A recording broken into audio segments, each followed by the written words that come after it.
Apparently, Zimbabwean internet service providers are running scared of Starlink. Hey guys, welcome back to the channel. This is Master, the Zim Tech guy. If you're new to the channel, please consider subscribing, and if you do eventually end up liking the video, please hit that thumbs up button. Now, if you're not aware, Zimbabwe and a few other African countries are supposed to get Starlink internet service in 2023.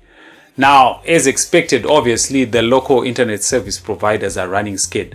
This is according to an article in Nehanda Radio that says they're apparently running scared. Now, if you've been checking out what has been going on with most internet service providers in the country in Zimbabwe, I'm not sure about other African countries, but some have been reducing their prices, like Tel One, who recently reduced the price of their broadband. And yeah, you know, I don't blame them.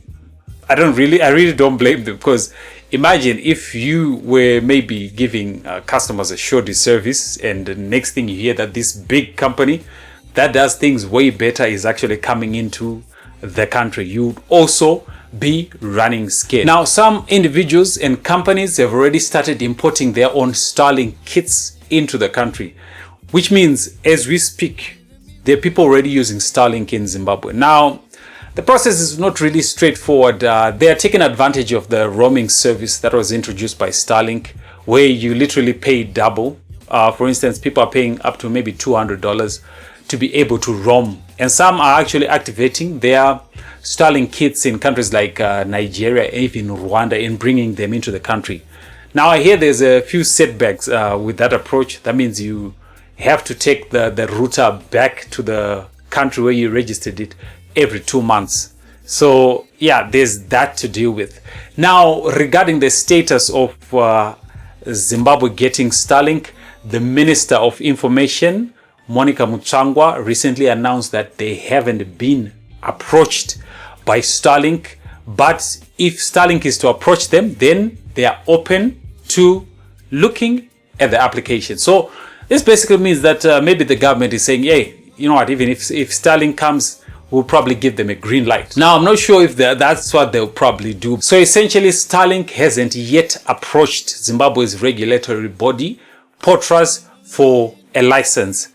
Hopefully, maybe after hearing this news, they'll probably approach them, and we are likely to get Starlink in 2023. Now, if that happens, that'll be great news for internet-starved Zimbabweans, right?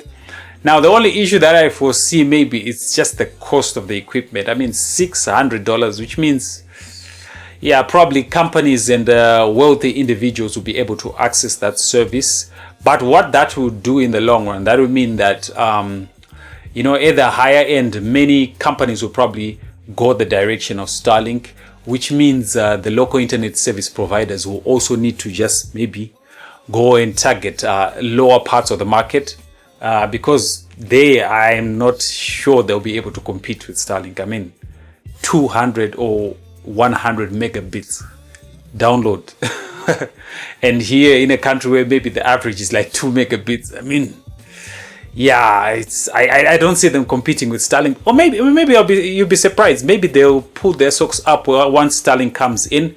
But fingers crossed, guys, we hope to get Starlink in 2023. Please, the government, please let Starlink in, and I'm sure the internet space will never be the same once Starlink comes in. If you like this video, please give it a thumbs up. Otherwise, see you in the next video.